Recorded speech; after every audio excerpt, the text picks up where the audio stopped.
What's going on, everybody? This is David Daniels with Red Dirt University. I'm joined today by Mr. Lucas Jagneaux. I'll never forget that summer and all of the loving we made. It was so hard to beat that East Texas heat, so we spent it all in the shade. And I was nervous to meet your mama. Did your daddy have to act so tough? I guess the bill of my hat was just a little too flat, 'cause he sure didn't like me much. Still we tore down those county roads just as fast as my truck would fly. Must not have been too bad, baby, I go back every time I close my eyes. Yeah, the worst thing about Texas, baby, is knowing that I gotta leave. And as my wheels roll, my heart feels broke, hanging out on my sleeve. And when I see the sunshine on that old state line, it becomes so clear to me. Worst thing about Texas, baby, is having to leave. What's going on, brother? Oh, not too much, David. How's it going, man? Man, living the dream. So you are from Zwolle or Manny? I live in Manny now, Manny originally now. from Mansfield, Louisiana. Yep. I was through there yesterday. I was, I had to go to Mansfield and then into Joaquin, and I was in God's country yesterday. That's right. Most people would say I'm sorry to hear that. Yeah. But, you know, Hey, man, I like Mansfield. I do. You know, I've played some good golf at Mansfield Country Club. I bet. I know a few guys that have too. Yep. They've taken some money off of me from time to time, no doubt about it. Yeah, man. So give me your story. How'd you get started in all this thing? Man, pretty typical, I guess, maybe, musical family. My mother sang to me as a child. My grandfather on her side was a musician. He played guitar, sang. His dad played fiddle, piano, guitar, sang, you know, and then kind of trickled down to the rest of the family. Everybody had at least something they tried to do. And then on my dad's side as well, there was a little bit of musical talent. He played guitar my entire childhood.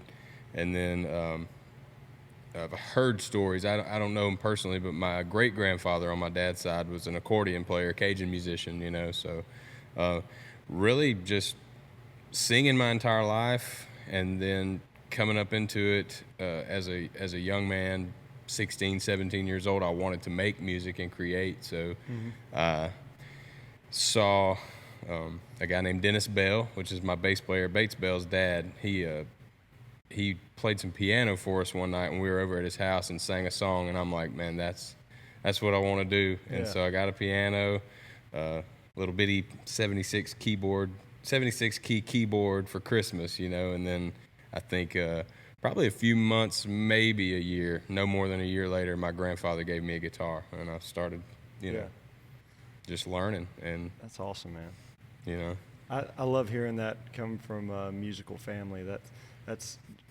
I love that, because on, like, my kids, my son always brings his little, you know, Frozen 2 guitar in there and wants to play it and stuff. And so I love what the future holds for, like, my kids. But my parents were the opposite. Like, my dad couldn't carry a tune in a bucket.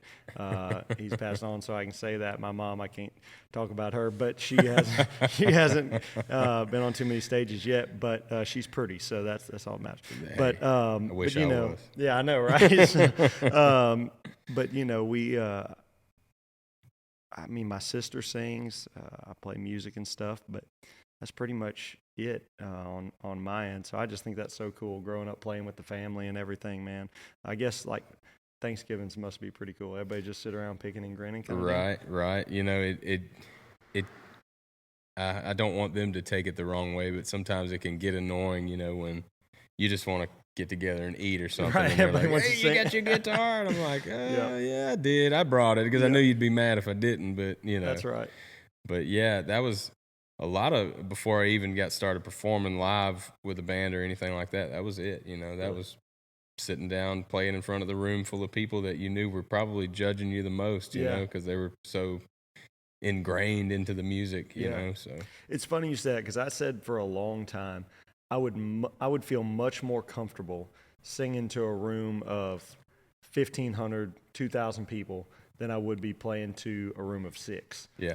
I don't know why that is, but you stand there into the souls of everybody you're singing to when there's 6 people. That's true, man. That's true. Especially when it's your family and you're like, hey, listen to this new song I wrote. And then everybody's thinking, he wrote that about me? What do you mean Uncle Joe got drunk last Christmas, You're 16 years old. You haven't lived. Exactly. What do you know, kid? I get it, man. Oh, you're right, man. I think a lot of that is obviously in your head, of course, playing the big room versus small room. But at the same time, I've always been the guy that I've always been kind of shy in real life, but you get on stage, and I was telling somebody this not too long ago, just kind of overcoming that fear. I would never want to give a speech, but when I got a guitar, I'm like, okay, I can just at least get involved with myself and play the music that I like. And then, if you've got a huge crowd, you can scan the room, try to find people who are vibing, digging it or whatever, and you're more likely to find that than you are with 6 people. 6 people that are like, okay, entertain me, It's so funny that you said in real life, because I feel like that the same way. It's 2 separate mindsets that you go into. It's like you have Lucas on stage and Lucas in real life. You know what I mean? And I heard Travis Stritt kind of talk about this on Theo Vaughn's podcast this past weekend. And that's basically what he says. That, I'm pretty much a laid-back guy 99% of the time, he said, but I try to remember exactly how he said it. He said, I have to put myself in the mindset when I go on stage that I'm the best person to do this job in the world today. He said, and you just kind of he said, it doesn't make you an arrogant or conceited person, he said, but to get through the emotional side of, man, I've got to go entertain these thousands of people. Yeah. You kind of have to have that mindset. Oh man, yeah, the pressure is on. The pressure's on. We have some bikers right outside of our podcast studio here, so that's pretty cool. Right. Yeah. If y'all are picking up any of that on the audio, noise, huh? It wasn't a tornado blowing through, just a herd of bikers. That's right. But no, it does. You do have to kind of put yourself in a mindset. Yeah, and once again, like to restate what you said, it's not that you're trying to be arrogant, because I don't by any means believe that I'm better than anyone in the room when I'm playing music. But like Travis said, you're the guy, you're the one. I mean, hey, if any of these other people that are in this club or room or theater, bar, whatever you may be in, if they could do that, they would probably be doing it. Yeah, and it's like, sure. You're the one that got the call, or you may call them, but you got the gig. So get in there and live up to it. You know? For sure. Absolutely, man. So in kind of growing up playing music, when did you start making the transition to really being, I guess, taking it seriously? So you started writing, but then you say, okay, I'm going to try and actually do this thing. Oh, man.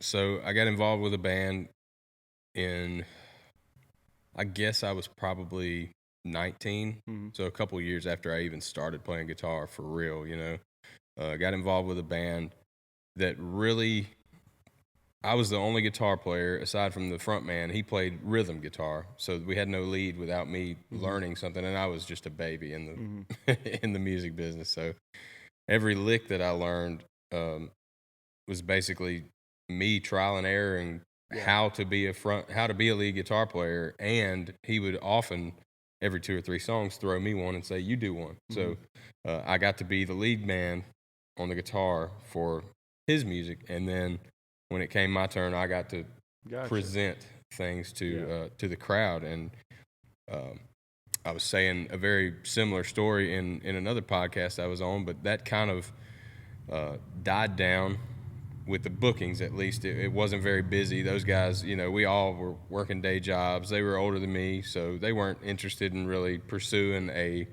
lifelong venture in it. They were just having a good time, and there's nothing wrong with that at all. But I wanted more, and I mentioned previously that my bass player's dad was a musician, excellent singer. I mean, just blow your mind how good he was. And then he built this music room at his house, had a full setup. I mean, you didn't even have to bring your instrument out there. You just show up, and there's amps, mics, keyboards, guitars. I mean, floor wedges, full rig PA system, even though nobody was out there listening to you, you know, front of house and everything. And it was nuts to be able to get in there. But I remember being pretty much alone one day, and I was with my brother Tobin Jagneaux and now bass player Bates Bell, who was a lifelong friend of ours. And I was like, man, what if you guys played with me, you know? And I think we had kicked around the idea before, but one day it just came about that Bates picked up the bass, Tobin got on the drum kit that was out in that room, and we started learning Should Have Been a Cowboy by Toby Keith. Wow. And it was like from there, we just put it together, and after we got going, man, it's hard to stop, you know as well as I do. You start getting some good gigs and people that are liking your stuff. I mean, you don't want to let them down, so you just keep pushing, keep making, keep creating, and getting after it, For sure. So I guess to answer the question, long way around then. 19, 20 years old. So here recently, a buddy of mine took a drive into Texas. We left Shreveport, Bossier, and we started driving. We got on our GPS, and we wanted to go check out this apparel company that we had been hearing a lot about. Really loved their stuff online. We've been seeing it everywhere. Everybody's wearing it, and we said, man, we got to go check this place out. So we start driving, and we come to no cell signal, and we kept driving, and we found some cow pastures, and we kept driving, and eventually we came to this little town called Ark, Texas. And in Ark, Texas is the home of one of the coolest apparel companies in the game. Hat company, apparel, they've got everything. And it's Red Dirt Hat Company. So we go in and we start getting to know some of the team there. We just came to really buy a bunch of hats, and just really hit it off with the people there. I mean, they're just like us. They just want to see the Red Dirt scene grow. They love helping artists. They are just awesome people. I mean, Ryan and Justin are just two of the nicest guys I've ever met. And so as we were talking, I said, man, we got to do some work together. So I'm proud to say that we are now partnered with Red Dirt Hat Company, and they're officially our apparel sponsor. And man, like, look at some of these. This hat is probably my favorite. Dig white. Even on backwards, they've got logo on the back. All of these hats are incredible. It's a really cool design here. And even, I've got a little boy that's 3. They even have kids' hats. I mean, this stuff is just awesome. You got to check them out. Red Dirt Hat Company. Look them up on Facebook. Look them up on Instagram. Go to their website directly, and you can find links to shop on all of their merchandise, whether it be shirts, hoodies. There, I'll step out of frame here, but they've got some awesome hoodies this year. They've got incredible shirts. I mean, you name it. Go check them out, reddirthatcompany.com. Thank them for supporting Red Dirt University. We are super tickled to be working with them, and you're going to be seeing a lot more from them. So y'all check them out. So y'all started as After Hours. Mm-hmm. And how long did y'all kind of play shows as After Hours? How long did that, I guess, because it's technically still the same band, so I don't want to say how long that band exists, but under that heading. It was from the summer of 2011 till fallish of 19 when we changed over to the new one. When y'all changed to Lucas Jagneaux on the Roadshow, what was that transition process like? Because I could imagine if you spend 8 years branding as a band name, and then you go to change to something, I guess you did it to be more marketable and, kind of stuff like that. What was that transition like on the marketing side?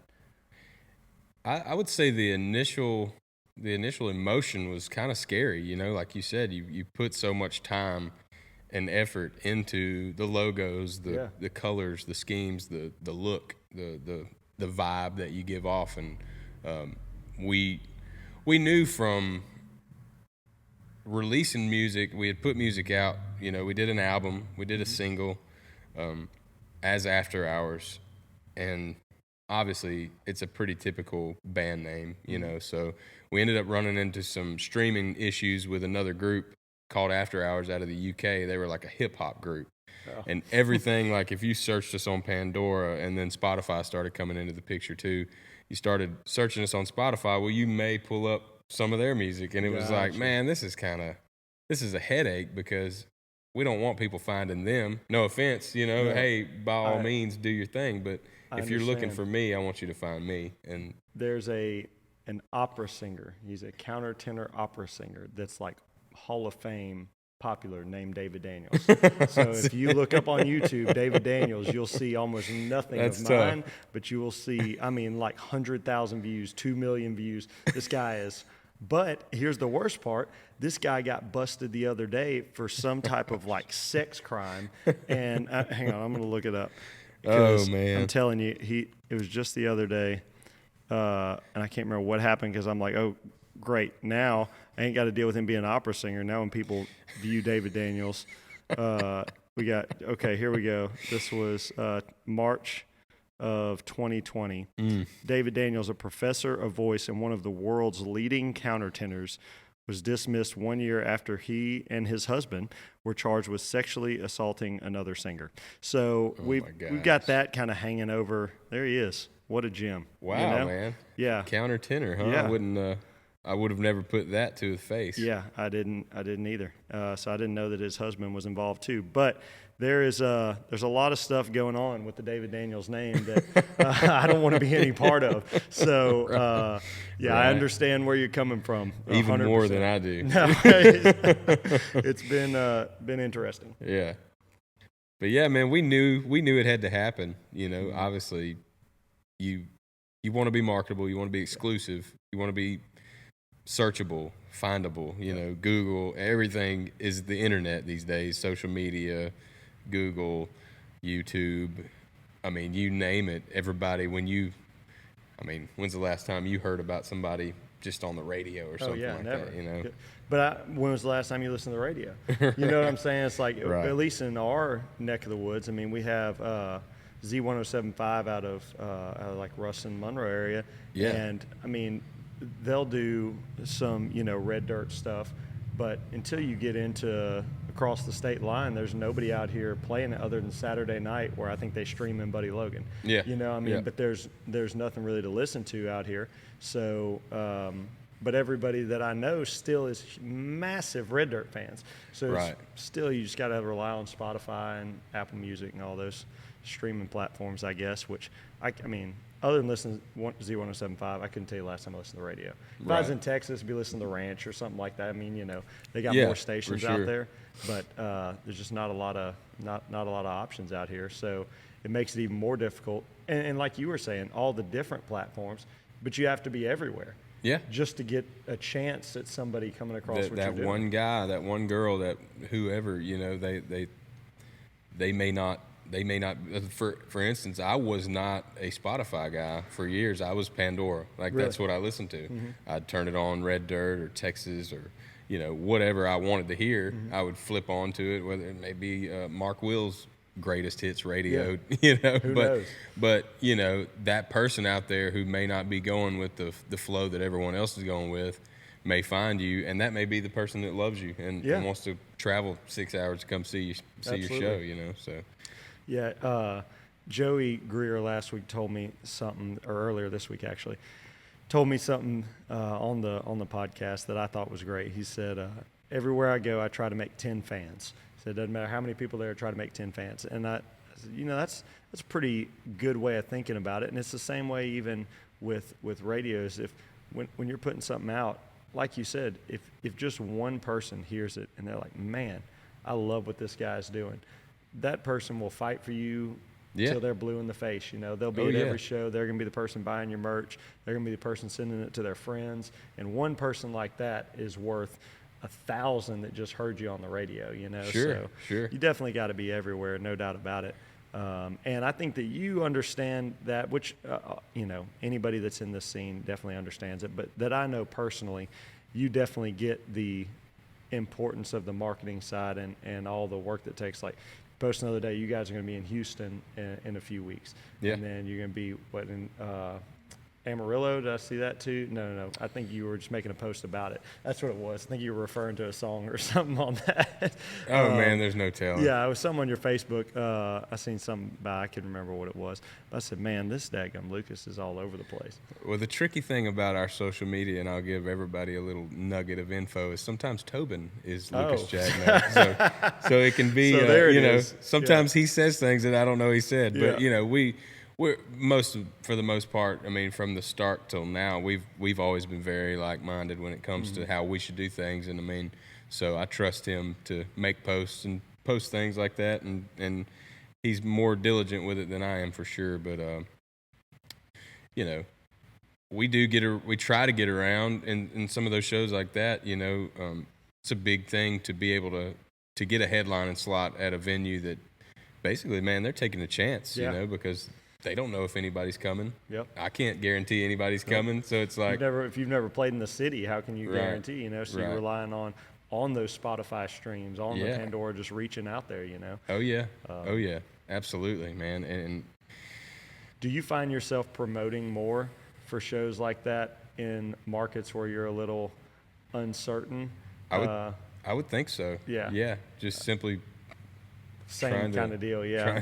I'm the same way. If it's a new venue or if it's a new market, I mean, I'll spend twice the money on promotion ads or something like that for something. I mean, because it is a little intimidating because you don't want to let the venue down, like you said. And, right. You do want to make a good show, and so you get invited back. I mean, it's a cool deal. Yeah, and that's the key, It doesn't matter where you're at, what business you're in, music or not, but everybody – a venue could be a super fan of your music, but at the end of the day, they're trying to keep the doors open, keep the lights on, and if they pay you a bunch of money to come play and you don't make a bunch of money that night, then, bad business. You may not be invited back for a while. Speaking of invited back, how many times you played Gruene Hall now? Dude, we are, if I'm not mistaken, when we go down, we're going down July 3rd, and I think it's going to be the fourth or fifth time. So that... Maybe now that you've fourth. played it multiple times, because I've talked to you in the past whenever about your first experience there and how life-changing that was, is it just as intimidating and exciting every time you play it, or is it getting a little used to it now? Man, there's no time like the first time. Yeah. I mean, even the drive there was nuts, exhilarating, the load in, the setup and all that stuff. And it's still really cool. It's still really fun. There's nothing shortchanged about it because it's awesome. Especially now, COVID was actually, in many ways, but in one way here, a blessing in disguise, because when we first played Gruene, what they do to non-ticketed acts is you walk into the place and there's a bar.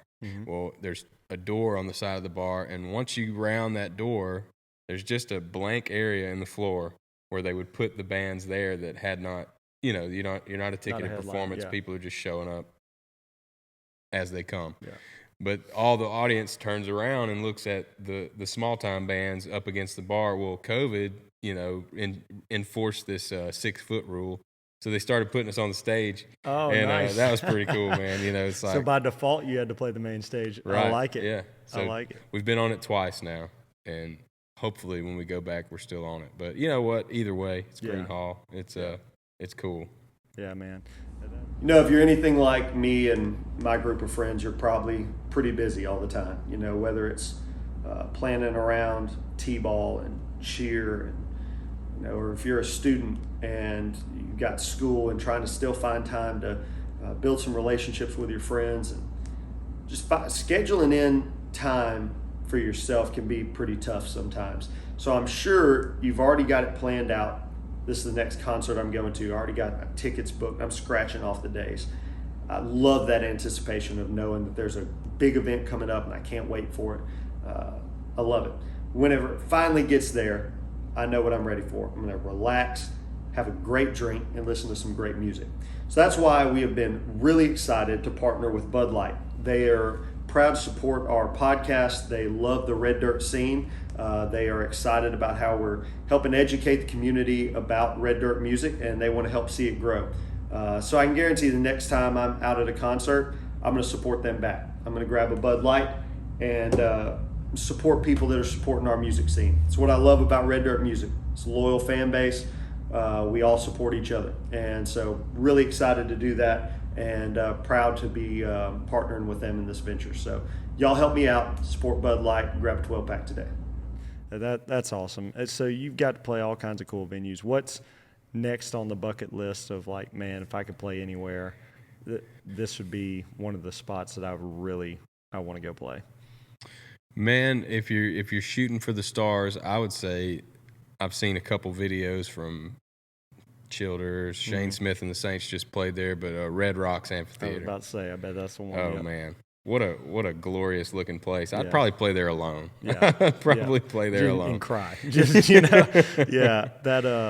That video I've seen a couple clips from Shane Smith and them playing out there. It was just ridiculous, man. I think it rained. Did it rain on them? No, it's a different show. That was but a different that show? was crazy. So I'm friends with, I think it's his lead guitar player on Facebook, and it was him going through all of his pedals.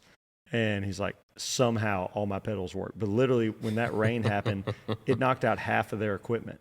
Like, it all just went out. Good grief. I didn't know that. Yeah. Those guys can't catch a break, man. Man. And so half their equipment went out, and they still were it was a downpour. Outdoor venue, everybody was soaked and just looked like freaking Woodstock, man. Everybody just losing their mind, having a great time.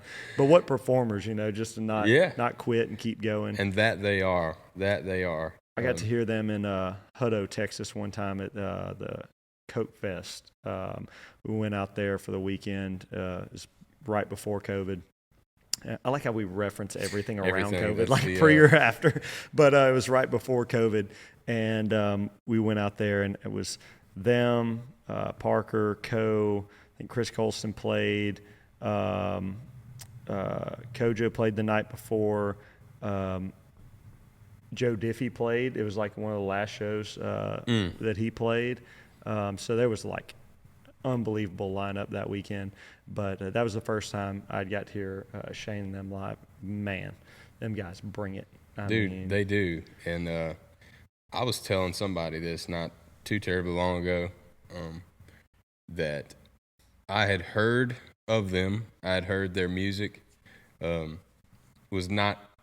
never super like dug in really deep or anything. Because it's different. I mean, Right. than a lot of stuff we listen to. Sure, Yeah. absolutely. And I never took any talent away from them, but I wasn't just a super fan. And I had kind of had the conversation with a couple people before or whatever. Well, turns out, man, we went down to Mile Zero Fest this year, and they were one of the acts on the main stage, and we saw them play, and me and my wife were like, dude, they rock. I mean, they kill it. They did, and they were the talk of the festival. I mean, even with all the great acts that were there, everybody was like, hey, you catch Shane Smith? And it's like, yeah, we did. Yeah. And thank God we were there because it was awesome. It really man, was. The energy that they bring is crazy. I don't know. I just want to be involved in one of their hype sessions before they go on stage. 'Cause they bring the heat, man. They are awesome. They're all. I have my list of artists that I have coming, lists of artists that I would love to have on the show. And then I have like the dream list. It's a shame them. They definitely on the dream list for sure. But those guys, they definitely bring it for sure. Which you guys do too. So you play Milo Fest, and is that a week-long festival? It's not a weekend, is it? It is almost a week. Almost. It starts, I believe they may start on Monday night. Every year I've only been twice, but every time I've been, we show up on Tuesday and leave Sunday. So Gotcha. It's nearly a week. So what's that like for the artist? So for somebody like because you don't just play once, you're playing throughout the week. Right. How does that work from the artist standpoint of, I'm sure you have to do a lot of like meet and greet type stuff, smaller stages, bigger stages. Yeah, at least on somebody at my level, I was one of the small names on the bottom fine of the poster. print on the flyer. Yeah, hey, don't forget, this guy's going to be and here also, too. Right. But, man, I talked to the guy that does all the, I don't know what you would call it, I guess artist relations maybe. Mm-hmm. He calls me to set up, tells me my dates, my hotels, and all this stuff. And he told me from the get-go on the phone, he was like, look, man, I'm going to treat you just like I treat anybody else on the roster. And they really do. Well, even though that's awesome. Even though I didn't ride a bus in or anything, you know, they literally provide a ride in a nice vehicle, you know, like a Tahoe or Suburban or something, to pick you up from the airport. They take you to your hotel, get you checked in. When it's time for the show, they'll come pick you up, and they'll even be there to bring you home if you want to leave after the show. But most of the time, we're like, oh, we're just going to hang out. And then this year, though, just for the sake of having some on-hand transportation, I had my wife and our baby with us, who was 8 or 9 months at the time. And so we rented a golf cart and just kind of scooted around the island. Yeah. So that was cool. But that's awesome, man. No, that's awesome. I love to hear that they treat everybody the same way, because a lot of venues don't. I mean, you know just as well as I do. You come in, if you ain't the main name on the docket. Sometimes even if you are the main name on the docket, it's just, man, you're here to make me money, and if you don't, heck with you, you know. But that's awesome. Good for those guys. That always looks like fun. I only see it like, you know, on vicariously through you on social media, but it always seems like a cool environment, and I want to go maybe next year. It really is, cool man. Vibe. Especially, I was telling some other guys, I did a podcast probably a month ago now, maybe a little more. Some guys out of North Carolina, Country and Cold Cans, I believe. I'm sorry if I butchered that, but I was telling them, and from a guy that's doing a podcast, man, it would be really cool, even if you just got down there and kind of made some contacts, because it really is a mind-blowing experience. Because just as we sit here and we talk about Shane Smith and the Saints, how it seems as though they're just in some other world out there, but all of them are right there in your face. And like, I talked to Shane, got to meet him. He told me the story about his truck and his dog getting stolen. And that was I was crazy, really like, man. Am I really sitting here getting the firsthand account of the story? You know, but because that was viral. I mean, yeah, absolutely. And how crazy though. And that's when I was sitting there watching that video, I couldn't. It made it a lot more real, and I guess less celebrity. Whenever he's like, dude, I could give a damn about the truck. I want my dog back. Yeah. You know, I mean, he puts out a massive reward to get the dog back, but truck's like, if y'all find it great, that's awesome too. Just bring me my dog. And I just think that, you know, think people like that you can see the real side of people and not something that's staged. I love that. And that's, you know, not to keep harping on that, but like, you run into basically everybody that you see on the poster that you have the same concept in your mind of, is they're this guy that you've always just looked up to. You know, you've seen him on a stage, but you've never ran into him in life. And you bump into Randy and Wade and Cody Canada and Stoney LaRue and, you know, all these people, and you're just like, you hate to be the one, but you're starstruck down there, you know. They're all friends, but you're just the new guy. So, man, the only time I ever met Wade Bowen, we have a mutual friend, and he was playing here in Bossier, and got to talk with him and everything. And we were hanging out on his bus afterwards, and he picks up guitar. He's like, "Man, I want to play the song that's going to be on my new album," which was the last album he's put out now. And he played it, and I was like, golly, this thing freaking unbelievable song, you know. And so I'm just kind of in awe and just trying, that's all right, you know. But no, it was an unbelievable song. And so my buddy's like, yeah, David, he writes too. So he's, oh man, play me something you've written. So when Wade Bowen passes you his guitar and is like, hey man, play me a song you've written, it's like, I'd love to do that. Right. No, it was an intimidating moment, but yeah, I can't imagine. Just a real kind of guy, and he's like, cool, play me something else, you know.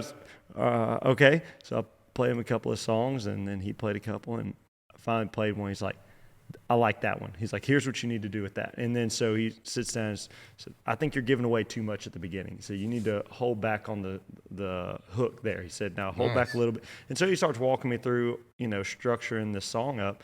I'm thinking, am I really getting songwriting lessons from Wade Bowen, right? You know, so it was just a, you know, cool experience. I've idolized that guy, you know, my whole career. So definitely a cool moment. But No, I was thinking the same thing. This Born and Raised festival. It's gonna, I don't know if you've seen that. Oh, Everybody is going to be there, and so I plan on being there for that with a cool. briefcase full of podcast equipment. Yeah. There's 5 minutes to spare. Right on, man. That's That's going to be a good. cool one, That's man. good. That's going to be a really cool festival. Yeah, because it's a lot of the same people. I know they scaled Mile Zero back this year because of, once again, the unspoken name. But a lot of the guys that I met the first year at Mile Zero are going to be at Born and Raised, and Fulbright, I think he's there. I saw a couple other guys that were on the poster that I had met the year before, and lots of talent. Yeah, man. So I can't imagine. That'd be a good spot for anybody to be, really, but, trying to get a podcast going, trying to get your music career out there, like we were talking before the show, network is everything. So. Absolutely, yeah. So ZZ Top and Cody Jinks, big names on it, which, and maybe this is just me. I'm a big Cody Jinks fan. Mm-hmm. I don't see how some of these acts are getting like opener spots, like at least co-headline is a way. Maybe I just put too much stock in some of these other acts, but like Whiskey Myers is opening for Cody Jinks in New Orleans.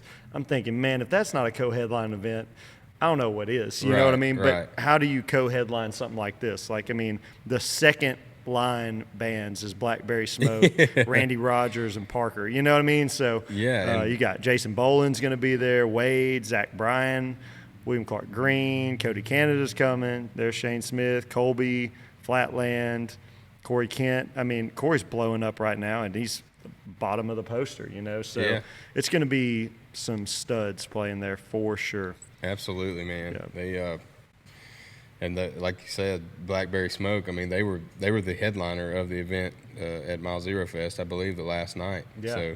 So, Have you ever heard ZZ Top live? No. Man, I heard Never them and Leonard Skinner at the maybe it was Century Tel, maybe it was Century Link, but it definitely wasn't the Brookshire Grocery Arena that it is now, but over in Bossier. And I watched Billy Gibbons pick up a guitar. It's his left hand, but he picks it up and he plays a riff with one hand. He's just like, and he'll come back and catch it, and then literally just play the guitar, stand up with one hand. And I just sat there, I mean, in awe. It was one of the best live performances I've ever heard. Dude is an absolute beast, so I'm definitely looking forward to hearing them again. And once again, I've never seen them live, but they were kind of one of those groups that I've heard about my entire life that I never dug into, but I ended up seeing a documentary on Netflix about them. Oh, really? And that blew my mind. Yeah. I was a new fan for sure. And then I saw them, I guess they rented out Gruene Hall and filmed some of that documentary there, just on the dance hall floor of them three, just probably turned up to 11. That's the whole key, is them three. Yeah. We're talking about a three-piece band, you know what I'm saying? Being one of the most iconic bands, just thicker than that brick wall. Yeah. I mean, just for sure, man. But crazy. I would love to see them now.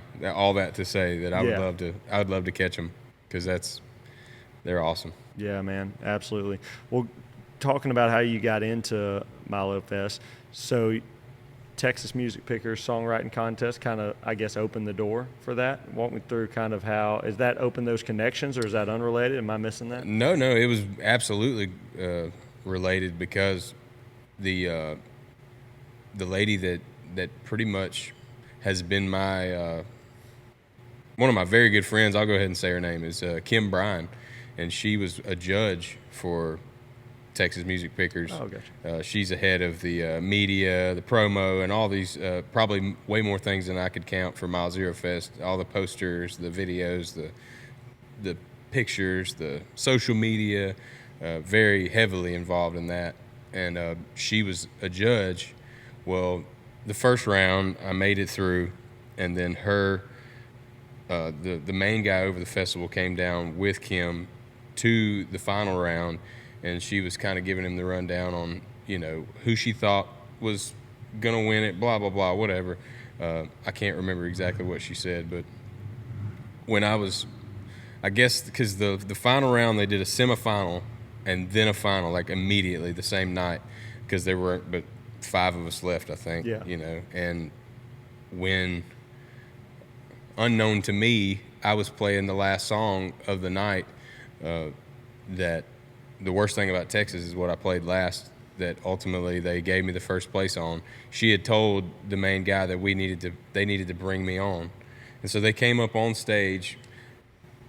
Texas Music Pickers didn't know it. I didn't know it, but they came up and invited me to Mile Zero Fest after they announced that I won. Wow, and that's so crazy. I was like standing there just shaking, like couldn't believe my ears because that happened in 2019. So it's weird. It's always weird keeping it up in my head because they do it at the beginning of the year. So when you say last year, you know, it's really just this year, just a long time, you know. So in late 18, I just met my wife. We were dating at the time, and she was like, "We should go to Mile Zero Fest." And I was like, I looked at the calendar. I was like, I can't go. We got gigs, you know. Yeah. And she was like, well, Story of a musician's life. like, exactly. Yeah. I felt horrible for it, but I'm like, I promise next year we're going to go. Yeah. And then we literally ended up going because I won Texas you were Music playing. Pickers and got involved in it. So I told you we she were was going. like, you make good on your promise. So, Yeah. But yeah, I wouldn't have even known about it without her telling me about it, to be honest with you. I was so disconnected about mid-18 from the entire scene, but getting involved in Texas Music Pickers, just going to the seminar was mind-changing. I mean, Couldn't agree more. I just talked to Chris the other day, and I'm like, man, I hope y'all are putting one together for this year because I'm having withdrawals because I missed the one right before COVID. Man, it's so good for artists, which I know I talked to you before I went to the last one they had, and just to get to meet other people that are in your shoes, you know, Absolutely. Where you're going. And that's what Chris talked about when we were there. Colby was really starting to take off then. But like he said, last year, Colby was sitting right there, a nobody just like everybody else. You know, I say a nobody, you know, I don't mean that offensively, but no. Just unknown comparatively to where he is now. Sure. And, you know, he said that it's just connections and exposure and getting things together. And so that was inspiring for all of us to just, you know, it's just waiting on the right moment. It's like Joey and I were talking about the other day. You know, he's got this TikTok thing blowing up. I checked it the other day. Dude's up to like, I don't even remember, 35,000 TikTok followers. He had 500 at the beginning of the week. He's up to like 35,000 now. Good grief, because man. of a video of him kicked back on his couch singing a broken-hearted song. That's amazing, crazy. by the way. But it's crazy. So I mean, you know, it's just waiting for opportunity and busting your butt to make more opportunities happen for sure. It's a good, which once again, alluding back to the conversation you and I had before this show, I mean, contacts, network is probably the most important thing that you can do. And I was telling another guy that not too terribly long ago, we were talking about, you know, how do you get into this scene? How do you do this? How do you do that? And I was like, man, everything that I have ever done, like me and the band, we have busted our butts to get good at our shows. We get tight with our music, and we you know, you email and you call and you make a diligent effort to book these gigs. But what outweighs it more than anything is the friends that I've made that have been like, hey man, you want to come open this show? Hey dude, you want to do this? You want to do that? And it's like, you know, it seems silly, but it's literally the best thing that you can do is 100%. get involved with other people who are just doing it. And it's exhausting, all those emails, just hearing no, and then finally Or like, nothing. Exactly, yeah. I'm experiencing that with the podcast now. It's like, I want people to know like what we have going and the things that we're creating in this area and everything. So I try to like let their management know and kind of reach out to them. Man, I've been left on red on so many Instagram DMs. I couldn't tell you how many, you know. And but you know, it's all in the end will be great. 'Cause I get it. I'm the same way. If I had somebody hitting me up about, hey man, you want to come be on my podcast? It's like, you don't know what you're walking into. Exactly. So. But man, from an artist standpoint, like you said, just the opportunities. I can tell you from my career, it all started for me playing one of my buddies. He owns SBC Autos in Bossier City, Bossier City, not Bossier City, but I didn't even catch it. Man. Yeah, Shreveport maybe, but not Bossier City. Bossier City's the best. But he owns SBC Autos over in Bossier City, and he called me for their grand opening, and he said, "Hey man, do you want to come and play?" He's like, "We're gonna have a grand opening. There'll be people there." He said, "I don't really have room for a stage, but I can put you up in the back of a truck." So he puts me in the back of this truck, which was, I mean, it's fine. I set up my sound system next to the truck, and I stood in the bed of a Ram 1500 for 2 hours in the middle of August, no shade, and sweated my butt off, and sang for 2 straight hours. And I mean, you know, he's my buddy, didn't charge him hardly anything to do it. I was like, I just want to support you and everything like that.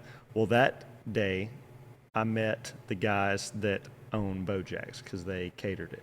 Oh, really? That is how I got tied in with them. He's like, "Hey, man, I enjoyed your music. You ought to come play at my restaurant sometime." Frozen Pyro wasn't here. None of this stuff was here. And he's like, "I'd love for you to come play at Bojack's." I said, "Yeah, man, it'd be great. I'd love to." Well, through that relationship, developed one of my most regular, consistent, I guess, venues to play, a relationship with friends that, you know, will be lifelong friends. The reason that this podcast is, you know, really developing at the speed that we're, you know, seeing it develop, all from being willing to go play in the back of a truck, you know what I mean? And so sometimes you got to do those gigs that don't show any immediate return just because you never know who you're going to meet or what opportunity is going to come from it, you know? That's good. That's good stuff. So I think don't be too good to play anywhere, you know? I think every artist should write down a moment like that. Yeah, you know, the defining if you moments. could, you know, Yeah. maybe you don't have it yet, but remember that the best things can come from the littlest, the smallest. So and being willing to do whatever for, you know, who knows what would come from. I mean, same thing with you in the songwriting competition. I would assume that was been the most defining moment. I guess the biggest needle pusher in your career was winning the Texas Music Pickers songwriting competition. Yeah, I wasn't even going to do it. Yeah, that's what I'm saying. But you have a decade of work leading up to that. You know what I'm saying? That's what people don't see is they're like, oh, that Lucas, he's just an overnight success. He's just taking off now. But they don't see the decade of songs written all night long and just, you know, all the grinding and work and phone calls that led up to you being prepared for that moment to somebody say, all right, we're going to give you a shot. And then it goes from there, you know. So, you know, I always try to, when I have newer up-and-coming artists come and talk to me about, man, what do I got to do to get started on that? It's like, be prepared for a lot of work and a lot of no's, you know, because that's just the way that it comes out to, and we still hear it all the time, you know. Sure. You know, and it's kind of something that I still struggle with today, but I always try to faithfully remind myself that there's room for everybody. For sure. You know, like Garth Brooks had some record sale show up in Central Park in New York. And I mean, what did they have? Like, you know what I'm talking about? I think it was 1 million people. Let me see. They couldn't really count it. You know? Exactly. That's like the Dave Matthews show there. How do you quantify how many people are there? You know, they basically like blacked out Times Square. And you know what I'm saying? They have light shows with that. They had to get a helicopter to film all the people. Yeah, exactly. And my point behind that is that even though all those people were there were probably still sold out shows in California, in Texas, and Louisiana. You know, no matter where you were, if everybody's hopping on somebody else's bandwagon, that doesn't mean that you don't have one somewhere. Yeah. And you know, you just got to get out and meet those guys. In Central Park, August 7th, 1997. Over 1 million people is what Wikipedia says. Which is nuts. Yeah, it says the event was known as Garthstock, in reference to Woodstock. It says the concert was free and was billed as the largest concert ever held in Central Park. I mean, good grief. That's insane. Over 1 million people, you know, I mean.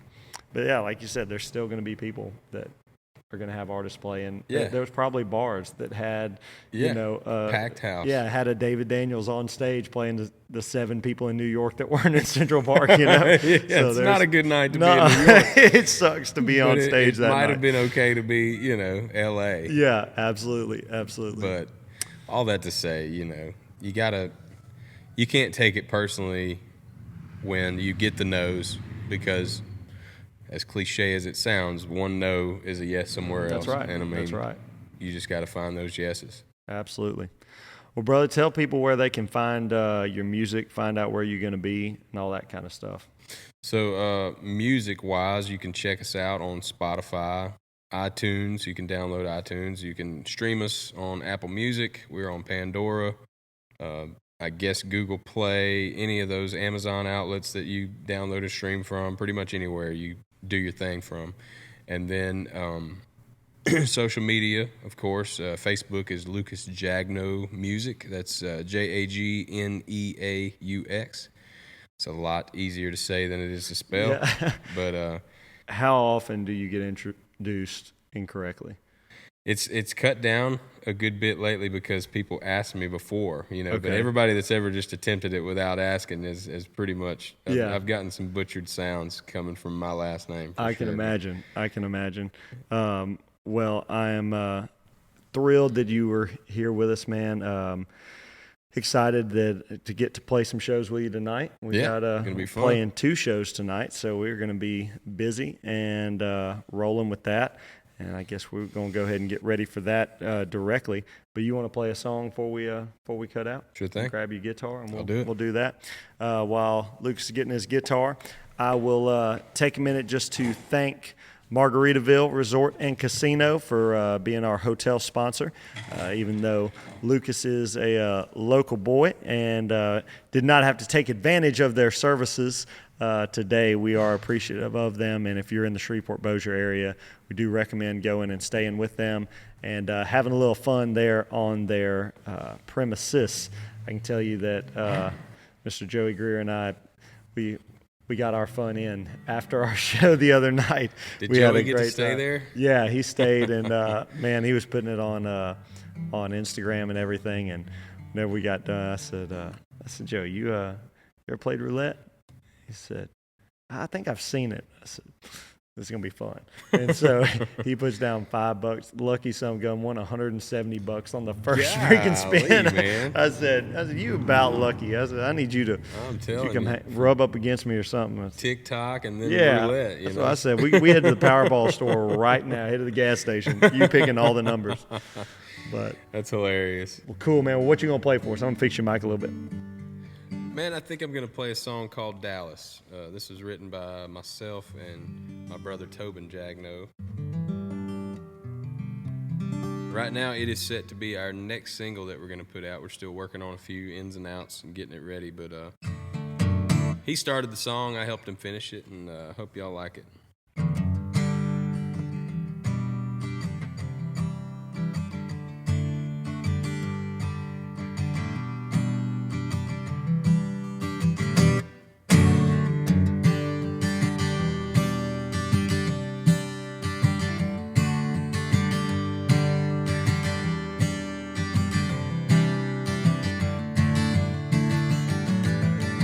Your mama called me from out in Bossier just to tell me that you weren't doing well. And I remember the one time I told you that if you needed me, I'd walk straight through hell. And with no money for a Greyhound ticket, gaslight blinking, running off of fumes, well, I struck out on the interstate walking, thumb in the air, just like a lovesick fool. 'Cause Dallas ain't that far, and I'd outrun the highway if that's all it takes to get back to you. And I know it's hard to see it in my way, but I can't wait until the day you do.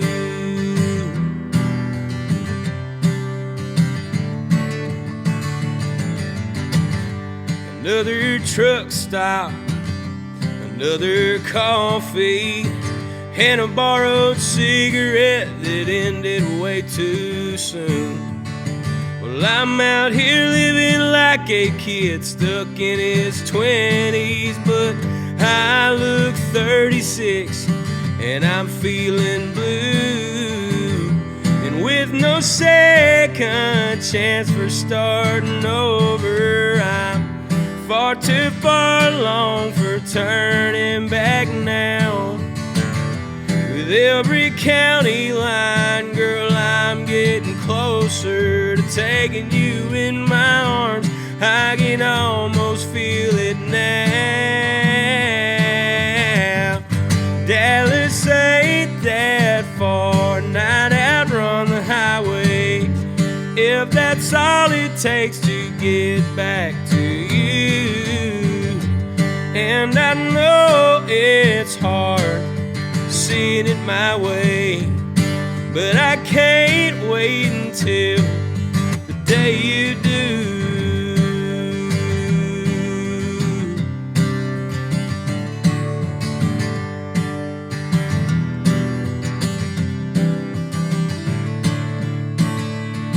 And with your headlights on the white lines and all those mile marker signs, you can find your way to a place with open arms.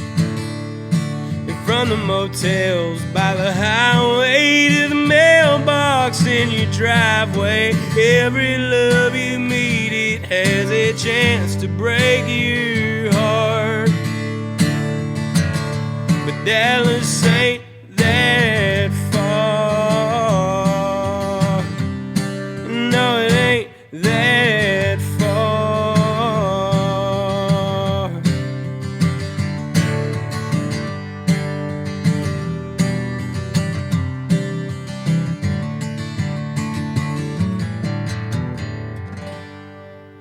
Love it, man. I'm gonna be able to play guitar like you one day. I got Travis Chapman teaching me, so maybe one day I'll learn how to play guitar. Thank you again, buddy. I appreciate you coming and doing this. It's been a ton of fun, and thanks so much for having me, man. We'll go have some fun. Yeah, it's going to be an eventful evening, but it's going to be fun. That it is going to be. We got 2 shows. Yeah, back to back. So we're going to go get ready to play 5 hours of music. So keep us in your thoughts and your prayers. But, absolutely. But we are excited about it. So appreciate everybody for staying tuned in. Catch us here next week. We'll have another guest for you. Do follow us on Facebook, YouTube, Instagram, all that good stuff. We'll be continuing to put everything out. We just got our new merch line in as well, so we'll have some T-shirts for you available very, very soon, and have all those ready to roll. So appreciate y'all and appreciate all the support. We'll see y'all soon.